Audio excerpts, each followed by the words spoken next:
Pumunta ang 11 tagasunod ni Jesus sa Galilea, doon sa isang bundok na sinabi sa kanila ni Jesus. Nang makita nila si Jesus, tumamba sila sa kanya, kahit na ang ilan ay may pagdududa. Lumapit si Jesus at sinabi, "Ibinigay sa akin ang lahat ng kapangyarihan sa langit at sa lupa. Kaya puntahan ninyo ang mga tao sa lahat ng bansa at gawin ninyo silang mga tagasunod ko. Bautismuhan ninyo sila sa pangalan ng Ama at ng Anak at ng Banal na Espiritu. Turuan ninyo silang sumunod sa lahat ng iniutos ko sa inyo. At tandaan ninyo, lagi ninyo akong kasama hanggang sa katapusan ng mundo." Ito ang Ebanghelyo ng ating Panginoong Jesucristo. Papuri sa iyo, Panginoong Jesucristo. Gandang gabi. Tatapusin natin yung taong 2024 kasama ang Diyos sa pamagitan ng misa. At bukas ay sisimulan naman natin ang taong 2025 sa pamagitan din ng misa.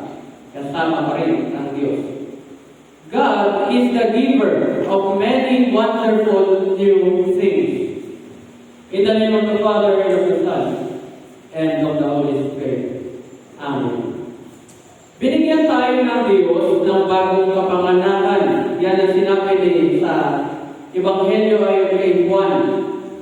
Binigyan niya tayo ng bagong puso, ng bagong buhay, ng bagong pag-asa at ng bagong simulain o gawain ayon sa ating gospel ngayong gabi.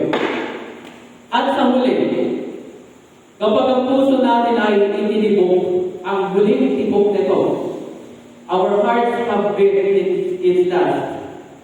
Pagkakalooban tayo ng Diyos ng bagong katawan sa bago nating tahanan, heaven.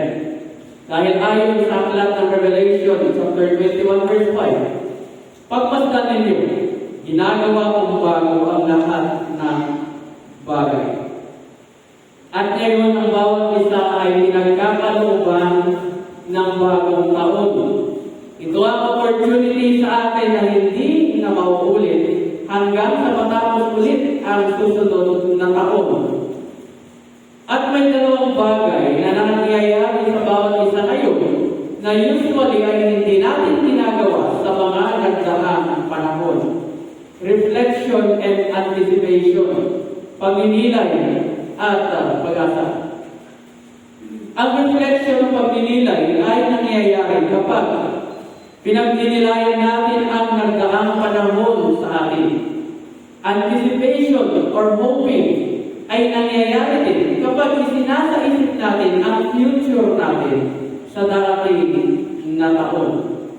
Kaya ang ating reflection ay mula doon sa aklat ni Jeremiah na panaghoy or sa iluman ng panaghoy. Yung lugaw. Yes. Sa unang pagbasa mula sa aklat ng mga panaghoy, dinidescribe nito ang ideya ng reflection at anticipation. Itong sinulat ni Prophet Jeremiah dahil sa kanyang mga reflection sa mga nagdaang panahon ng kanilang buhay. Dahil sa ito ay madilim at puno ng kapighatian, dark and full of sorrow. At sa katunayan, ito ang worst years na kanyang nakita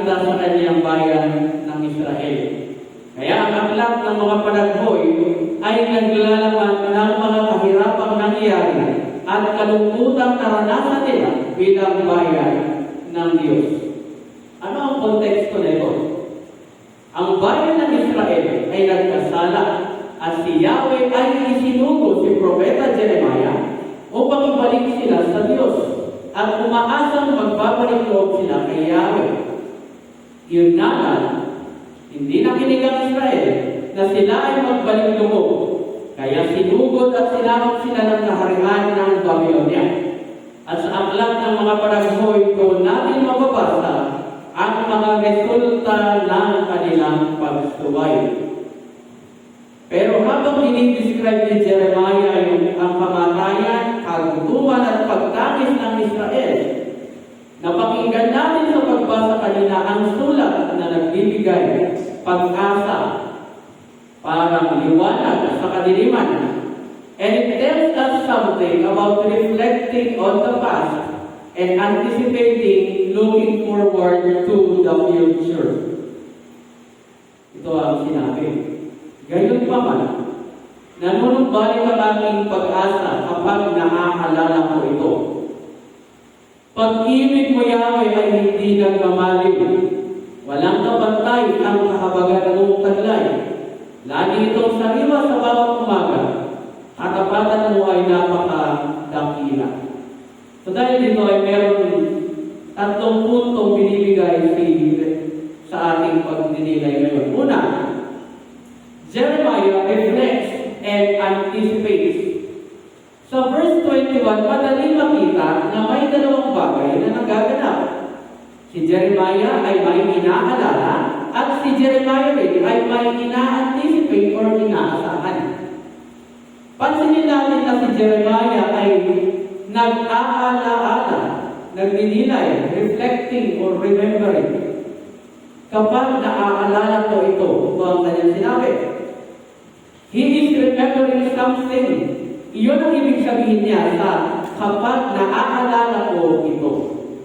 Tayo din naman, kapag may naaalala tayong sandali ng nakaraan, ang atensyon natin ay andoon. Jeremiah also is anticipating. Na kung saan sinabi diyan, gayon pa man, nanunumbalik ang aking pag-asa. Ang pag-asa ay laging nasa future natin. Ito rin ang kailangan natin para sa ating future. Dahil ang hinaharap o future natin ay ligaya ng nakaraan. Ang future ay hindi fixed o nasa ayos, pagkakaayos. Dahil may mga pangyayari sa hinaharap na hindi natin inaasahan, unexpected. Dahil nga, they are in the future. Hindi natin alam. Pero alam natin, may future tayo. Hindi mo ba? Pangalawa, bakit ba tayo nag-reflect, nag-dinilay at umaasa? It is because of God's faithfulness. So Jeremiah is reflecting on the past at sa kanyang pag-aalaala, ito ay nagbibigay sa kanya na umasa para sa hinaharap. Pero ano exactly ang reason ni Jeremiah para magkaroon siya ng positibong pananaw ukol sa hinaharap? Sa verses 22 to 23, sinabi niya, the steadfast love of the Lord never ceases. His mercies never come to an end. They are new every morning. Great is your faithfulness. Hindi mo ba may kantang ganyan? Wala pong alam yan. Nakita ni Jeremiah ang pagkawasak ng bayan ng Israel. Nakita niya rin ang pagkamatay ng mga pamilya. Ang mga kababayan niyang nagugutom, tumatangis. Pero sa kabila ng mga iyon, may positibong pananaw si Jeremiah para sa Israel. God was faithful, loving, merciful, covenant God. At kaugnay niya, may 4 na katotohanan si Jeremiah na nagbibigay pag-asa para sa future. Una, sinabi ni Jeremiah na ang pag-ibig ng Diyos ay hindi nagmamaliw. God's love never ceases. Ang pag-ibig ng Diyos ay hindi nagwawakas dahil hindi siya sumusuko sa atin. At iyan ang bagay na inaasahan ni Jeremiah sa kanilang future, sa darating na mga araw at taon. Pangalawa, sinabi ni Jeremiah na ang awa ng Diyos ay hindi nagtatapos. God's mercies never come to an end. Hindi rin ito nasusukat ng kung ano-anong mga bagay sa mundo. Wala itong simula or wakas. Pangatlo, sinabi ni Jeremiah na ang awa ng Diyos ay laging sariwa sa umaga. God's mercies are new every morning. At nagbigay ng comparison si Jeremiah para dito.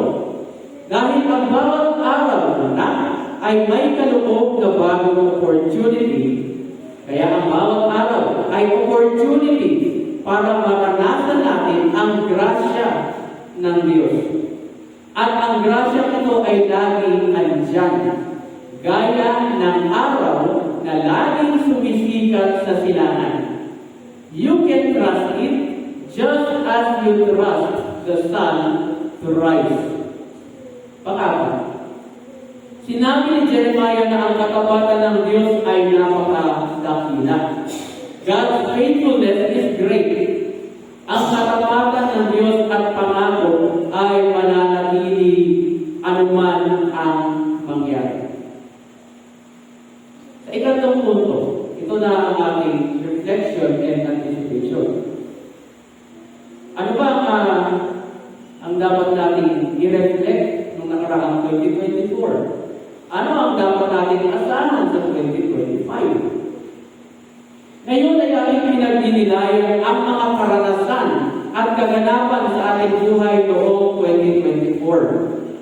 Lahat ng mga naganap sa ating buhay at lahat ng mga yun ay unexpected. Pinagdinilayan din natin ang mga failures at pagkakasala natin nagpahirap sa atin in the past year. At minsan, naisip natin na kung pwede lang sana maibalik ang panahon. Pero hindi na pwede. Pinagdinilayan din natin ang nakaraang New Year resolutions natin. Meron ba? Na after 2 months, ay wala na. Ito pa nga, wala pang 2 buwan. Isang linggo pa lang, hindi ko alam. Tapos na pala. And we regret that. Pero ayon sa Bible, kung gusto natin umasa at may lakas ng loob na matupad ang New Year's resolution natin, dapat natin pinagdinilayan, we should be reflecting on the faithfulness of God to us in the past year. So magbigay ka nga ng isang bagay na nagkamali ang Diyos sa iyong buhay. Meron ba? Hindi ba wala?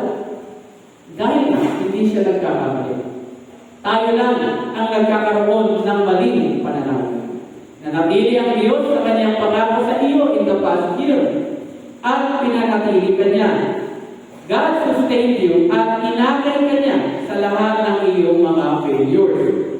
Paghihirap at pagsubok na hinarap mo in the past year. Our reflection should also be full of praises on the faithfulness of God in the past. Pinagdinilayan din ba natin, like Jeremiah, ang katapatan ng Diyos noong nakaraang taon? Sa anong paraan pinatunayan ng Diyos ang kanyang katapatan sa iyo noong 2024? So, hindi lang tayo nagre-reflect sa ating nakaraan, umaasa rin tayo sa darating. Ang darating na mga bagong layunin na dapat i-fulfill ay sa katuparan. At iyan ang tawag natin sa New Year's resolution. Na minsan, we pray for God's help in fulfilling those resolutions. At may nabasa na ako minsan ng prayer, asking for God's help para ma-fulfill ang kanyang New Year resolution. Sabi niya sa prayer niya, Dear God, ang prayer ko para sa taong 2025 ay lumaki ang laman ng bank account at wallet ko at payat na pangangatawan. Please, Lord, huwag mo sana kayong ma-confuse na dapat kung ano ang dapat lumaki at pumayat. So, nakarelate tayo, di ba? After all, we are all anticipating. We are hoping for new opportunities, new relationships, new ministry opportunities, at marami pang iba. But like Jeremiah, we need to anticipate God's faithfulness sa future.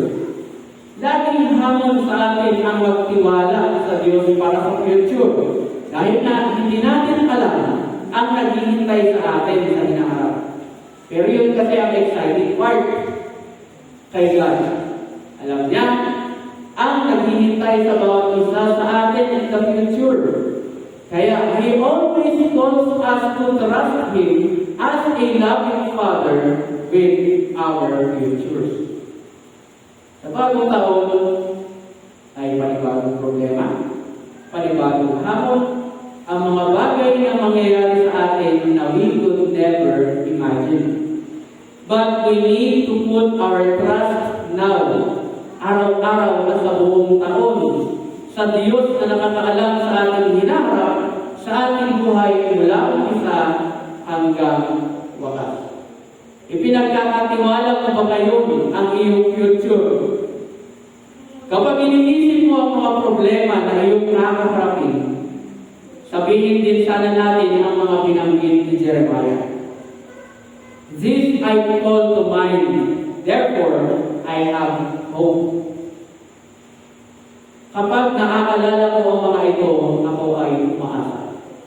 So according sa ating kapatid na si Francis, sinabi niya ito, isang taon na naman ang lumipas, O Diyos Ama, nawala sa aming mga gawain o paghihintay, kasama ka sa panibagong taon ng kaunlaran, panibagong taon ng pagpupuri at panibagong taon ng pagpapatunay ng iyong presensya sa lahat ng araw.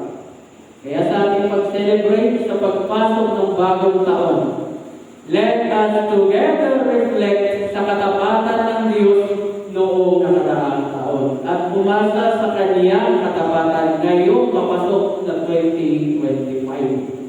Tayo naman magtiwalang lubos sa Diyos, anuman ang kakaharapin natin sa panibagong taon. Isang mapagpalang gabi sa bawat isa. Sa ngalan ng Ama, Anak at ng Diyos, Espiritu Santo. Amen. Amen. Page 25. Sumasampalataya tayo sa isang Diyos, ang Ama ang makapangyarihan sa lahat, na lumikha ng langit at lupa, at sa lahat ng nakikita at nakikita. Sumasampalataya tayo sa isang Panginoong Kristo, bugtong na anak ng Diyos, nagmula sa Ama bago pa nagsisimula ang panahon. Diyos buhat sa Diyos, liwanag buhat sa liwanag. Diyos na totoo buhat sa Diyos na totoo. Inianak hindi nilikha, kaisa sa pagka-Diyos ng Ama. Sa pamamagitan niya ay nilikha ang lahat. Para sa ating mga tao at sa ating kaligtasan, ay nanawag siya buhat sa langit. Sa pamamagitan ng kapangyarihan ng Espiritu Santo, ay pinanganak siya ng Maria at naging tao.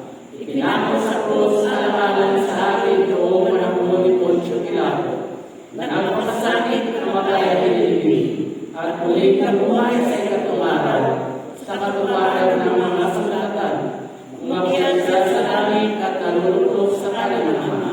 At muling darating na maluwalhati upang kumain ang mga buhay at mga patay, at ang kaharian ay malalagan. Sumasampalataya tayo sa Espiritu Santo, ang Panginoon at tagapagbigay ng buhay, Na nabubuhat sa Ama, sinasamahan sa ating luwalhati kasama ng Ama at ng Anak. Nagsalita siya sa pamamagitan ng mga propeta, nananalig tayo sa isang iglesia banal, Katolikata at Apostolika. Naniniwala tayo sa isang Biblia, sa ikapagpapatawad ng mga kasalanan, at hindi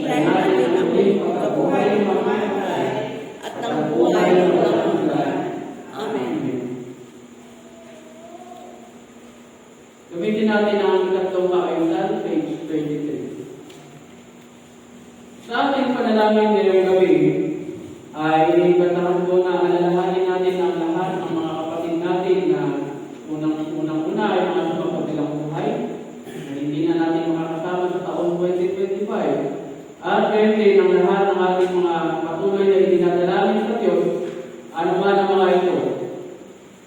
At pasasalamat na rin para sa lahat ng ating natatanggap na biyaya, mga material na kaloob na ating nagagamit sa araw-araw.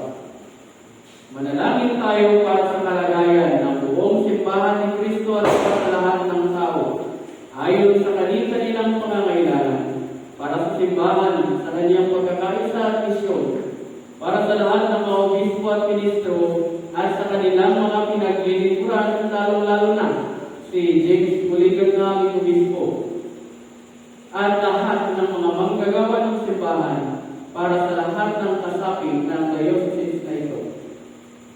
Makapangyarihan at malaking na Diyos, Kapaloob ng lahat ng kapayat ng iyong pangalan, naway magkaisa ayon sa mga turo ng mga apostol sa katapatan, sa kapira-pira sa tinapay at sa mga panalangin. pagkaloob mo sa lahat ng iyong mga obispo, mga ministro at lahat ng mga espiritual, ang karunungan sa pangalan na ayaw na nagkay katagatuan. At gawin silang magpapahal na tagapamahayan ng iyong salita at tagapagkaloob ng iyong mga kasabihan. sa Pamamagitan pamamagitan ni Kristo aming Panginoon. Amen. Ipanalangin natin ang lahat ng bansa at ang lahat ng tao. Para sa ating bansa, para kay Ferdinand Marcos Jr. na ating Pangulo, kay Gobernador Aurelio Umali, Mayor Isidro Tinio Pangiliaga at mga konsehal, punong barangay Melesya Balabag at mga kagawad, sa mga pinuno ng mga samahan at organisasyon na ang layunin ay maglingkod, at sa lahat na may kapungkulan sa pamahalaan. O Diyos sa pag-ibig, pagsigayin mo ang sangkatauhan sa lahat ng tao Sa pamamagitan ng Espiritu ng pag-ibig at katarungan. Gabayan mo ang lahat ng mga bansa sa mundo sa pagdadamayan at kapatiran. Turuan mo ang mga pinuno ng mga bansa na hanapin ang iyong kalooban at itaguyod ang katarungan at kalayaan sa iyong bayan. Gabayan mo kami sa landas ng matuwiran at kapayapaan. ipagkaloob sa amin ang nagpapalagaya at tunay na religiyon. At padalhin mo ang pagdating ng iyong kaharian.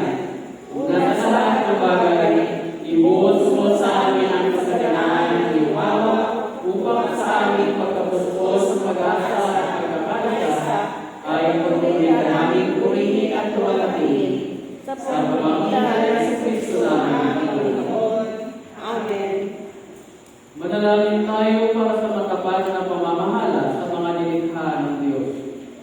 Makapangyarihang Diyos, sa iyo na tumula ang saganaan at paglago. Imulat mo ang aming mga mata upang makita ang iyong mapagpalang kamay sa lahat ng iyong mga ilalang.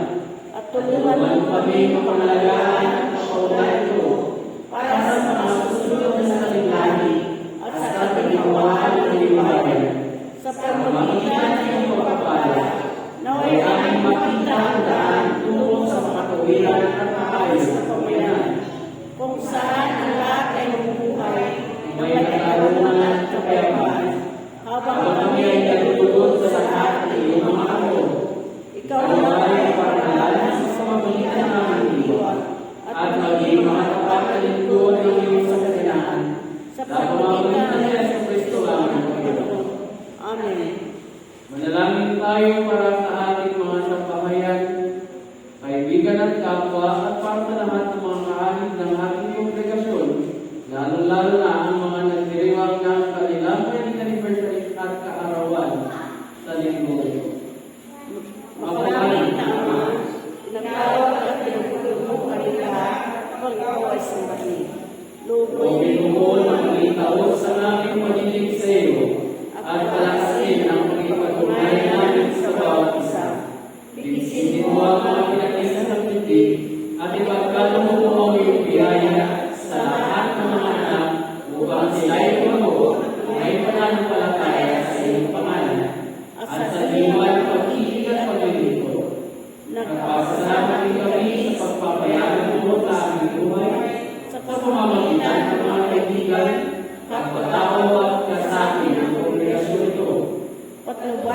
kami at ang mga wala ang aming sabihin. Panagbalingin mo ang ugnayan ng mga nagkalayawan at nagkawalay.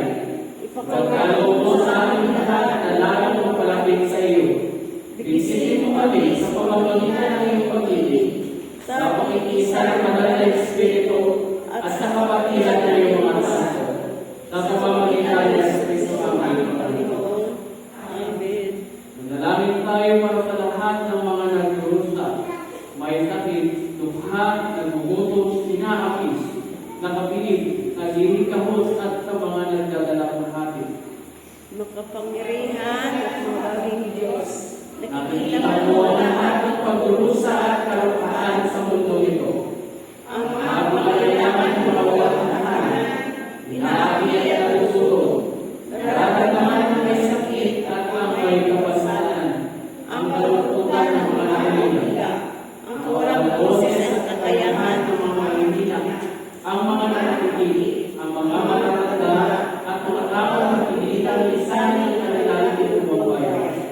ilapit mo sila sa iyo upang Mamatagpuan nila ang alasan at kaginawaan ikaw lamang ang makapagbibigay. Pagkalooban mo sila yung mga nakakatulong sa kanilang mga kailangan. Alaala sa iyo na sa Kristo. Amen. Manalangin tayo para sa lahat ng mga namayapa. Diyos sa hari ng mga manalangin. Pinupuri at Inulungatan namin ang iyong malalaman para sa lahat ng iyong mga lingkod na natapos na sa kanilang paglalakbay na may pananampalataya nakakasal sa iyo. Para sa pinagpalang ng Maria, sa mga banal na patriarka, propeta, apostol at martir, at sa lahat ng iyong mga lingkod, kinalaman ang sulit sa amin. at dalangin namin sa Pagsunod sa kanilang mga mabuting halimbawa, sa tulong ng kanilang mga panalangin, at sa pagbibigay sa kanilang kapatiran. Kami ay magbahagi sa pamahalaan ng mga banal na paniwala. Sa pamamagitan ng iyong anak sa Kristo. Amen. Makapangyarihan at salamat ng Diyos. Ikaw ay laging hindang makinig kahit kami ay nagkukulang sa panalangin. At pagkaloob kahit kami ay karapat-dapat tumanggal. Ibuhos mo sa amin ang kasalanan ng iyong awa. Alisin mo ang tapos sa aming sisipan. At ipagkaloob mo sa amin ang mga mabubuting bagay na hindi namin karapat-dapat tanggapin. Maliban na lamang sa iyong kautingan.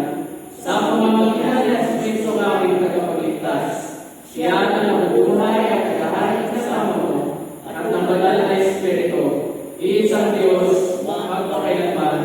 Amen. Page 44. Mga kapatid, tayo ang katawan ni Kristo.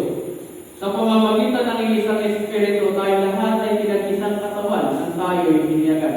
panatilihin natin ang mag-iisang dulot ng Espiritu sa bigkis ng kapayapaan. Lagi naman sa inyo ang kapayapaan ng Panginoon. At sa kapayapaan rin. Peace and Happy New Year.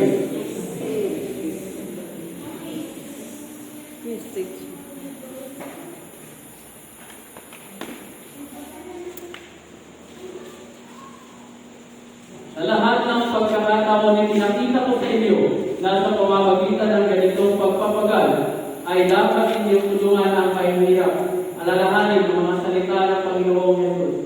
Higit na mapalad ang magbigay kayo sa tumanggap. Buong galang, kagalakan ihandog namin sa Panginoon.